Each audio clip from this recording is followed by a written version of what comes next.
আস্তে করে দরজা খুলে যখন ভিতরে উকি দিলাম মনে হলো ঘরের ভেতর কিছু অস্বাভাবিক হচ্ছে। কমলারানী সেখানে বসেছিল, আর তার পাশে একজন প্রায় ৬০ বছরের বৃদ্ধ ছিলেন। এমন একজন লোক কিভাবে আমাদের ২৫ বছরের কাজের মেয়ের সাথে এমন আচরণ করতে পারে তা ভেবে অবাক লাগছিল। আমি তখনও নিশ্চিত ছিলাম না ঠিক কী ঘটছে, তবে পরিস্থিতি দেখে আমার মধ্যে এক অদ্ভুত পরিস্থিতি তৈরি হয়েছিল। পরিস্থিতি সামাল দেওয়ার জন্য আমি একটা পরিকল্পনা করলাম। আমার স্বামী তখন শহরের বাইরে কাজে গিয়েছিল, তাই রাতে একা ঘুমানোর সিদ্ধান্ত নিলাম। ঘুমাতে যাওয়ার আগে আমি লাল রঙের একটি পোশাক পরলাম এবং চাচার ঘরে ঢুকে চাচাকে দুধ দিতে গিয়েছিলাম। চাচা আমার দিকে গভীর দৃষ্টিতে তাকিয়ে রইল, তারপর হেসে বলল, তুমি কি কিছু চাও?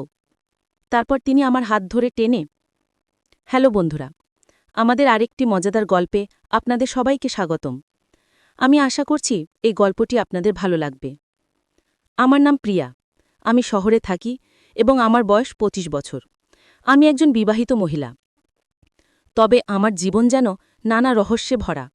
আজও আমি মাঝে মাঝে শিশুসুলভ আচরণ করি। হয়তো এ কারণেই আমার পরিবার এবং শ্বশুরবাড়ির সবাই আমাকে খুবই স্নেহ করে। আমার শ্বশুরবাড়িতে কেবল আমার স্বামী এবং তার চাচা শ্বশুর রয়েছেন।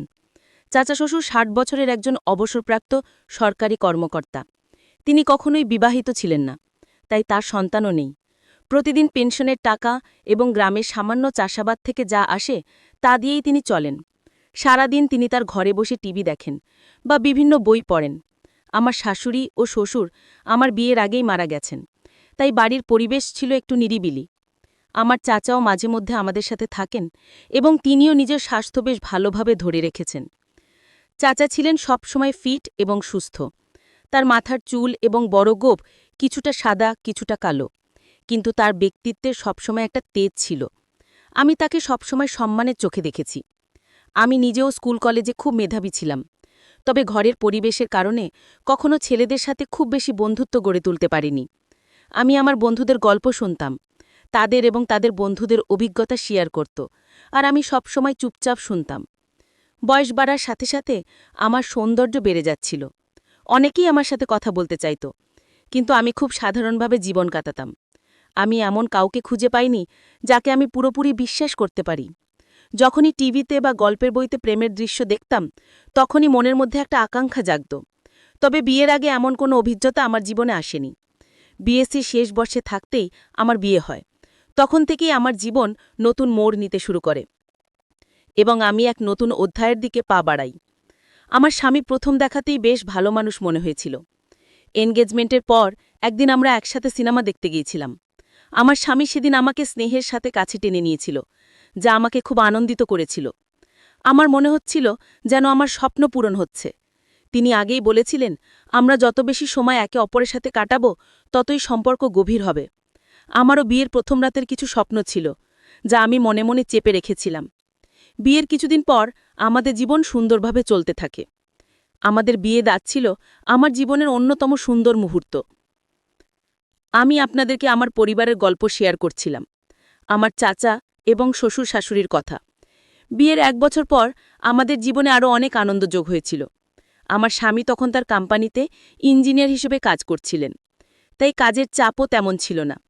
প্রায় প্রতিদিন সন্ধে ৭টার মধ্যে বাড়িতে ফিরতেন। আমরা প্রতিদিন ভালো সময় কাটাতাম এবং যখনই সুযোগ পেতাম একে অপরের সাথে সময় কাটাতে খুব ভালো লাগত। এই আনন্দ ২৫ বছরের বিবাহিত জীবনে আমাদের সঙ্গী ছিল। বিয়ের পর আমার অনেক ইচ্ছা পূরণ হতে থাকে এবং আমার স্বামী প্রায় বলতেন, প্রিয়া, তুমি আগের চেয়ে আরও বেশি সুন্দর হয়ে উঠেছ।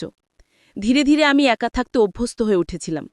দিনের বেলায় যখন বাড়িতে একা থাকতাম, মাঝে মাঝে মনে হতো একটু আলাদা কিছু করার দরকার। অনেক সময় আমি আমার মোবাইলে কিছু লিখতাম বা বিভিন্ন ধরনের সিনেমা দেখে সময় কাটাতাম। বিয়ের আগে যেসব অভিজ্ঞতা আমি পাইনি, বিয়ের পর সেগুলো সম্পর্কে জানার কৌতূহল বেড়ে গিয়েছিল। আমার স্বামী যখন সন্ধ্যায় বাড়িতে আসতেন, তখনও আমি অনেক আনন্দে থাকতাম। তিনি হেসে বলতেন, তুমি সবসময় এত উৎসাহী কেন? আমি মজা করে বলতাম, আগে কখনো এই ধরনের অভিজ্ঞতা পাইনি।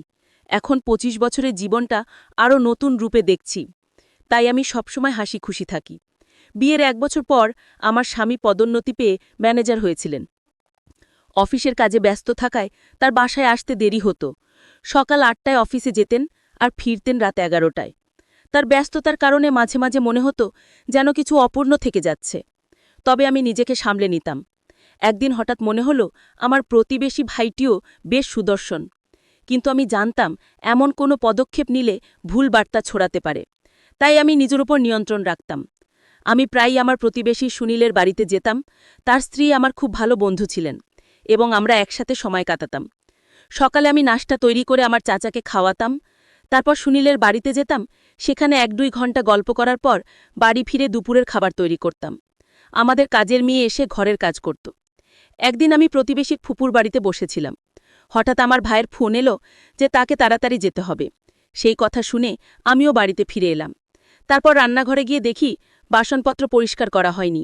আমি কাজ শুরু করলাম এবং সবকিছু গুছিয়ে নিলাম। আজও কিছু অপূর্ণ মনে হচ্ছিল। ভাবলাম কমলা রানী আজ আসেনি, তাই তাকে ফোন করলাম। ফোন তোলার পর আমি জিজ্ঞেস করলাম, তুমি কোথায়? কমলা রানী বলল, দিদি আমি তো তোমার বাড়িতেই আছি, ঝাড়ু দিচ্ছি। কথাটা শুনে আমার সন্দেহ হলো, কারণ আমি রান্নাঘর থেকে বেরিয়ে দেখলাম ঝাড়ু একপাশে পড়ে আছে, আর সে কোথাও নেই। ফোনটাও কেটে দিয়েছে। রাগ সামলাতে পারছিলাম না, তাই আবার ফোন করতে যাচ্ছিলাম। ঠিক তখনই আমি চাচার ঘর থেকে তার কথোপকথনের আওয়াজ শুনতে পেলাম। আমার মনে সন্দেহ আরও বাড়ল। যদি কমলা রানী ঝাড়ু না দেয় তবে সে করছে কি? আমি চুপি চুপি চাচার ঘরের দরজার কাছে গিয়ে কান পাতলাম। সেখানে কমলা রানীর কথাবার্তা শুনতে পেলাম, কিন্তু আজ তার স্বর ছিল কিছুটা অন্যরকম। ভেতরে ঢুকে দেখলাম চাচা বসে আছেন আর কমলা রানীও তার সাথে। এই দৃশ্য দেখে আমি হতভম্ব হয়ে গেলাম। বাইরে বসে দাদা নাতনির মতো বয়সের মানুষের এমন আচরণ দেখছিলাম আর ভাবছিলাম কিভাবে এমনটা সম্ভব। সেই সময় আমি নিজের অনুভূতিকে সামলাতে পারছিলাম না। চাচার এই বয়সে এমন ব্যবহার দেখে আমি বিভ্রান্ত হয়ে পড়েছিলাম, কিন্তু আমি নিজের ওপর নিয়ন্ত্রণ রাখতে পেরেছি। আমি প্রতিবেশীর ফুপুর কাছ থেকেও কিছু কথা শুনেছিলাম, কিন্তু সেগুলোকে গুরুত্ব দিইনি। আজকের ঘটনাটি আমাকে নাড়িয়ে দিয়েছিল, তবে আমার চাচা একবারও আমার দিকে তাকায়নি, যেন কিছুই ঘটেনি। সে কখনো আমার সাথে কোনো খারাপ ব্যবহার করেনি। তাই আমি কেন ভাবতে শুরু করলাম যে চাচাজি ভুল ধরনের মানুষ হতে পারেন? আমার মনে হলো চাচাজি একা থাকেন, তাই হয়তো কিছু ভাবনার দ্বন্দ্বে পড়েছি। কমলা রানী যিনি আমাদের বাড়িতে কাজ করেন, তারও তো নিজস্ব জীবন আছে, বিয়ে হয়েছে, কিন্তু তার ব্যাপারে আমি কিছু জানি না। আজ যা দেখলাম তাতে আমার মনে নানা প্রশ্ন জাগল। আমি আমার ঘরে ফিরে এসে ভাবনার গভীরে ডুবে গেলাম। কমলা রানী রুম থেকে হালকা আওয়াজ ভেসে আসছিল, আর আমি বিছানায় শুয়ে কল্পনার জগতে হারিয়ে গেলাম। কিছুক্ষণ পরে কমলা রানী চাচার ঘর থেকে বেরিয়ে এসে আবার নিজের কাজে লেগে গেল। আমাকে বিছানায় বসে থাকতে দেখে সে কিছুটা ভয় পেয়ে বলল, আরে ভাবি, আপনি কখন আসলেন? আমার নিজের কাজ করতে হয়তো ভুলে গিয়েছিলাম। আমি হাসি মুখে বললাম, হ্যাঁ, আমি না এলে আমি জানতে পারতাম না তোমার কাজের ধরনটা কেমন। আমার কথা শুনে সে কিছুটা অপ্রস্তুত হয়ে গেল এবং দ্রুত ঘর ছেড়ে চলে গেল। তার যাওয়ার পর আমি নিজেই ঘর পরিষ্কার করলাম এবং তারপর চাচাকে খাবার দিলাম। দিনের বেলায় যখন আমি একা থাকতাম তখন সেই দৃশ্যগুলো আমার মনের মধ্যে ফিরে আসত। মনে পড়ত চাচার সাথে কাটানো মুহূর্তগুলো, আর স্বপ্নের মধ্যে হারিয়ে যেতাম। স্বামী বাড়িতে থাকলেও অনেক সময় তার সাথে কিছু শেয়ার করতে পারতাম না, কারণ আমার নিজের মনেই দ্বিধাই ছিল। পরের দিন আমি সিদ্ধান্ত নিয়েছিলাম যে চাচার সাথে কথা বলতেই হবে, কিন্তু কিভাবে কথা বলা শুরু করব তা জানতাম না। চাচাজিও আমার দিক থেকে কিছুটা দূরত্ব বজায় রাখা শুরু করেছিলেন। সম্ভবত কমলা রানী আমাদের কথা বলা জানিয়েছিল যে আমি সবকিছু জানি, তাই কোনোভাবে কথোপকথনের সুযোগ হচ্ছিল না। এই পরিস্থিতিতে একদিন দেখলাম কমলা রানী সালোয়ার স্যুট পরে এসেছে, যা তাকে আগের চেয়ে আরও বেশি সুন্দর লাগছিল। সে নিয়মিত চাচার ঘর পরিষ্কার করত এবং আমি তখন আমার রুমে থাকতাম। ধীরে ধীরে লক্ষ্য করলাম চাচাও যেন একটু অন্যরকম হয়ে উঠছেন। যখনই কমলা রানী তার ঘরে যেত, দরজা ভেতর থেকে বন্ধ করে দিতেন। এ নিয়ে আমার মনে কিছুটা রাগ জন্মাচ্ছিল, কিন্তু আমি নিজেকে শান্ত রাখার চেষ্টা করছিলাম। এক পর্যায়ে নিজের মনোভাব পরিবর্তন করার সিদ্ধান্ত নিই। আমার পোশাক পরিচ্ছদে কিছু পরিবর্তন আনি এবং নতুন ডিজাইনের পোশাক পরা শুরু করি, যাতে আমার সৌন্দর্য ফুটে ওঠে। যখন কমলারানী ঘরে থাকত, আমি আমার রুমে থাকতাম, কিন্তু তার চলে যাওয়ার পর আমি চাচার সামনে যেতাম এবং এমনভাবে থাকতাম যাতে আমার সৌন্দর্য চোখে পড়ে। আমি লম্বা কুর্তি বা মাঝে মাঝে জিন্স ও ফ্যাট পরতাম। সকালে চাচাকে চা দিতে যেতাম, আর তিনিও বুঝতে পারতেন যে আমি তার কাছ থেকে কি চাই। বিকেলে প্রায় আমরা একে অপরের সাথে সামান্য কথাবার্তা বলতে শুরু করলাম। রাতের খাবারের সময় আমরা সংসারের নানা বিষয়ে কথা বলতাম। একদিন আমি চাচাকে জিজ্ঞেস করলাম কেন তিনি বিয়ে করেননি। তিনি মুচকি হেসে বললেন, বিয়ে জিনিসটা ভালো লাগে না আমার, তাই। আমিও হেসে বললাম, হ্যাঁ বুঝেছি, এমন সময় কমলা রানীও হেসে উঠল এবং সে বলল, তুমি সব জানো। আমি মৃদু হেসে বললাম, হ্যাঁ জানি, কিন্তু কথাগুলো সেখানেই শেষ হয়ে গেল। আসলে জীবনে অনেক সময় সঙ্গীর প্রয়োজন হয়, আর সেই সঙ্গ মানসিক শান্তি এনে দেয়। তিনি হেসে উঠলেন। সবকিছু যেন ধীরে ধীরে স্বাভাবিক হয়ে আসছিল। এরপর যখনই কমলা রানী তার রুমে যেত, চাচা আর দরজা বন্ধ করতেন না, বরং একটু খোলা রাখতেন। কমলা রানীও এখন আগের চেয়ে স্বাভাবিকভাবে আচরণ করতে শুরু করল, আর আমিও তাদের সাথে হালকা মজা করতাম। যখন কমলা রানী কোনো কাজ করত, আমি বলতাম, এটা তোমার কাজ, আর সে মজা করে বলতো, হ্যাঁ ভাবি, সব হয়ে গেছে। এরকম হালকা মজার মধ্যে আমাদের দিনগুলো কেটে যাচ্ছিল। তবে চাচা এখনও আমার থেকে কিছুটা দূরত্ব বজায় রাখছিলেন।